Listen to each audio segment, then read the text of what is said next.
Pokémon Horizontes continua e hoje vamos falar do episódio 12, 13 e 14. E olha, antes da gente começar, uma pequena observação. É impressionante como essa temporada, a temporada Horizonte, né, ela está me impressionando bastante, pois comparado com as temporadas passadas, né, as outras seasons, a gente provavelmente não tá tendo com tanta frequência esses episódios mais ou menos, esses episódios apenas family friendly para mostrar alguma coisa ou outra sem muito sentido. Aqui nessa temporada não tem pontas soltas e eles estão fazendo tudo conectado, até mesmo com o jogo, episódio por episódio, e também toda a lore misteriosa que está para aparecer nos próximos episódios. E é por isso que a gente vai falar agora desses episódios que estão bastante importantes. Vamos lá então.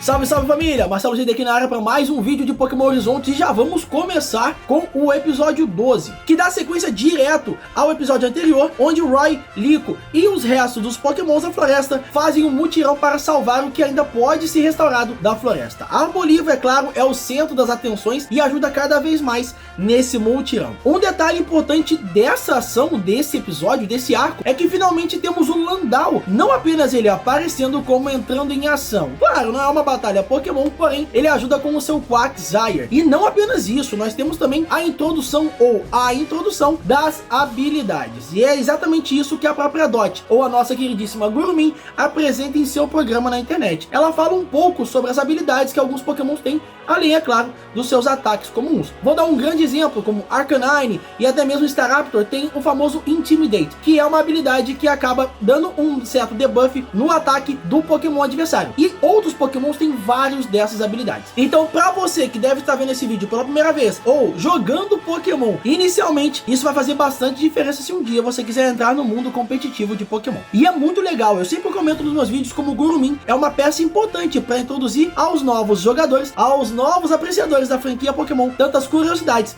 desse mundo tão incrível. Mas é claro que ali em Paldia nós temos o Fridge se encontrando com a personagem que talvez seria muito interessante a gente conhecer, e finalmente temos essa honra. Luca, a mãe da Liko. Finalmente conhecemos essa personagem e quebrando essas teorias de que a Liko poderia ser filha do Ash com algum outro personagem. Não, nós já conhecemos agora de definitivo Liko, seu pai e a sua mãe. Luca é uma personagem que se mostra bastante importante nessa trajetória e que provavelmente iremos conhecer um pouco mais dela. Porém, Fridge pergunta para ela se ela sabe alguma coisa sobre o Pingente, porque ele, querendo ou não, se transformou num Pokémon e mostrou um poder totalmente desconhecido. É claro que, para nossa surpresa, a Luca não sabe de nada e comenta que a sua avó, quando entregou o Pingente para a sua neta, né, a Liko, nesse caso, ela não sabia o que poderia esperar e deu como uma forma de dar boa sorte para a sua neta ao estrear na escola de índio. Ela ficou bastante interessada, irá pesquisar mais sobre, mas eles entendem que eles precisam ir para um lugar à procura de mais informações. Mas daqui a pouquinho vamos falar mais disso. É claro que a Luca comentou com o Fridge sobre o misterioso aventureiro. E aqui foi uma das partes que eu mais gostei desse episódio e talvez dos últimos episódios.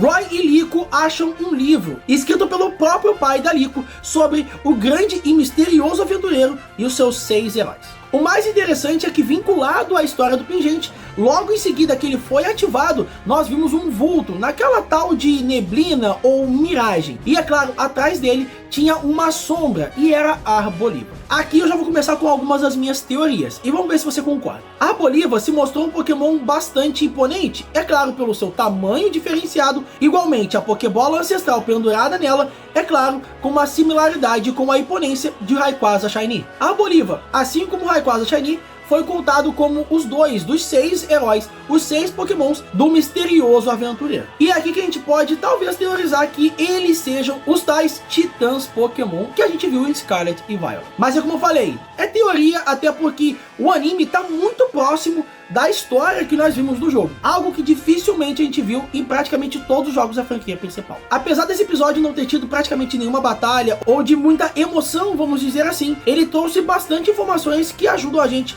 a teorizar. Com a orientação e instrução de Fridge, Liko decidem ir para o antigo castelo de Galar, onde eles vão encontrar muito mais informações sobre o pingente. Mas é claro que durante todo esse episódio a gente viu Spinel, o que talvez, na minha opinião, ele seja o vilão mais cruel por enquanto a se mostrar da equipe dos exploradores. Ele passou o episódio inteiro observando, controlando e também interferindo no sinal dos celulares e até mesmo do próprio dirigível, e que isso vai ser bastante importante nos próximos episódios. Mas olha só, antes da gente continuar, vou dar uma dica para vocês. Sim, você sabia que os episódios de Pokémon Horizontes já estão disponíveis e olha, legendados em PTBR? Sim, graças ao nosso querido Sopa de Grookey. Se você não sabe quem ele é um fansub que ajuda toda a comunidade de Pokémon a conseguir assistir o episódio legendado bem certinho logo depois da transmissão no Japão. E sim, família, esse é um trabalho bastante difícil, árduo, mas bastante competente do nosso querido Grookey. Então, olha só, se você gostaria de acompanhar, eu vou deixar aqui no primeiro comentário fixado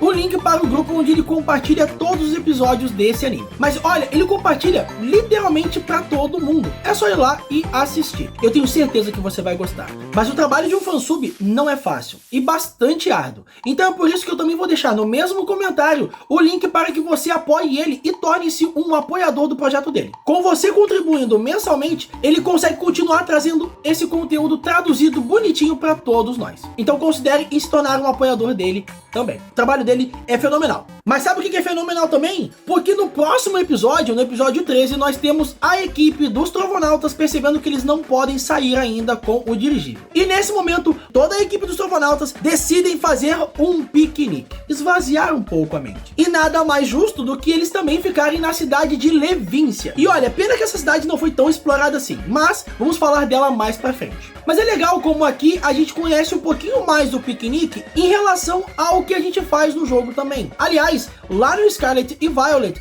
o piquenique é uma excelente ferramenta para certas coisas que você pode fazer no jogo. Mas é claro que o nosso foco não é falar disso, até porque quem tá jogando vai descobrir. Mas a Gurumin começa a comentar sobre esse tipo de assunto no seu programa, o piquenique. Só que ela se sente um pouquinho desanimada. Ela percebe que ela gostaria de ter o piquenique dela também. E não é à toa, a própria Liko, lá no piquenique, comenta que os Trovonautas precisam ficar unidos. E está faltando Landau e a própria Dot a se unirem a eles. E logo em seguida, a Liko consegue fazer um piquenique para eles logo dentro do dirigível. E aí sim, a Gurumin consegue fazer um programa comentando um pouquinho dos benefícios do sanduíche. E o mais engraçado é que nós temos mais uma vez um momento bastante inusitado. Logo que Landau, Quaxley e a própria Dot mandam uma foto para agradecer ao piquenique pela boa ação que ela teve ao mandar, ela manda uma foto vestida de Gurumin. E a Liko ainda não percebe que Dot e Gurumin são a mesma pessoa. Eu achei legal, até mesmo porque o próprio Murdock fala pro Frid: ei, não conta, deixa que ela descubra pessoalmente. Mas talvez o que a gente pode começar a falar é de um novo Pokémon da região de Paldea, Botrel, que está ali tentando roubar a comida.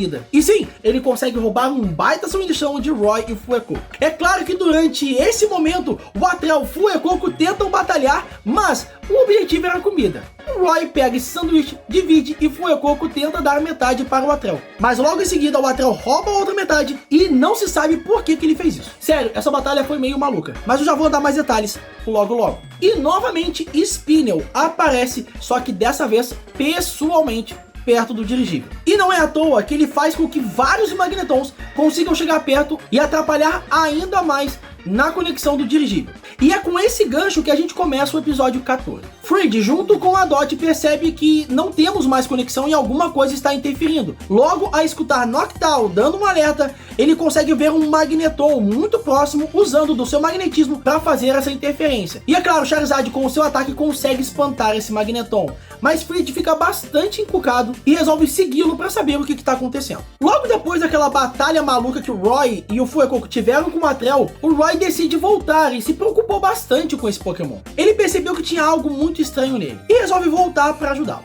Um detalhe importante é que nós temos a primeira aparição das torres da região de Paldea. Para você que não sabe, essas torres, elas são bastante comuns na região, elas são espalhadas pelo mapa. Nela você pode encontrar certos Pokémons como Gimmighoul ou até mesmo itens e Pokébolas. Mas, ao chegar perto de Botrel, Roy percebe que ele está admirando os outros pássaros e não entende o porquê que ele está sozinho. E é nesse momento que ele se aproxima e tenta uma abordagem um pouco mais amigável. Fuecoco aproveita para dar uma na volta, ele encontra uma árvore com alguns combis, mas atrás dessa árvore, ele não contava que existia uma grande Vespiquen. E logo, ao correr, a gente vê o Atrel, Roy, Fuecoco fugindo dessa Vespiquen. E é nesse momento que a gente percebe que o Atrel não consegue voar. O interessante é a gente também já falar dessa relação entre o Roy e o Atrel. E ele vai se tornar o grande parceiro do Roy. Mas é claro que antes disso tem toda uma construção desse personagem com esse Pokémon. O Atrel, ele ainda tem bastante medo de voar, uma coisa que é muito comum em certos pássaros. Mas eu acho muito legal essa abordagem emocionante que eles fazem no anime. Toda a preocupação que o Roy tem com o Atrel em fazer um protótipo de papelão, mostrar pra ele que ele pode fazer isso com muita coragem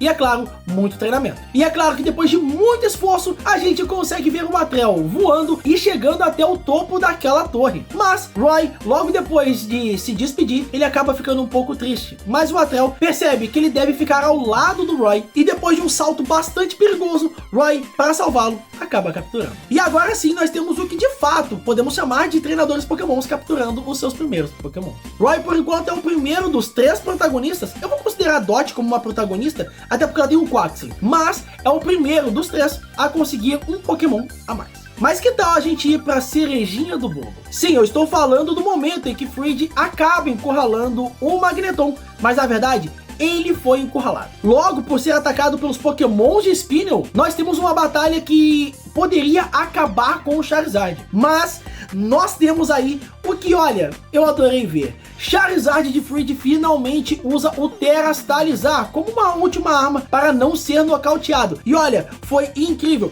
Até mesmo, pessoal, porque não sei se você sabe, há pouco tempo atrás, a Pokémon Company estava distribuindo, através de códigos, o Charizard baseado no Fred em Pokémon Scarlet e Violet. E por que isso? Porque esse Charizard no jogo vinha com o Terastalizar de Dark, o mesmo Terastalizar que ele usou no anime. E por que Fred usou o Terastalizar Dark do Charizard como uma carta na manga? Porque os ataques psíquicos de Beheim não faziam efeito. E é claro que os ataques elétricos do Magneton iriam ter menos chance de acertar. E olha, foi absurdo a gente também ver o primeiro golpe que é originado da região de Paldia, o Tera Blast. Logo depois de vencer os 2 Pokémons, eles são teleportados para próximo do Spinel. No final do episódio nós temos, é claro, Roy ao lado de Atrel e também Fuecoco e seus amigos, porém a Liko, que ainda estava fazendo algumas compras, acaba sendo esbarrada em um jovem moço e deixa seu Rotom Phone cair no chão. Mas logo depois que seu colar fica à mostra, ela olha para frente e vê o próprio Beheim usando o seu ataque Hipnose. E por algum momento o colar desaparece indo para a mão do próprio Spinel. E assim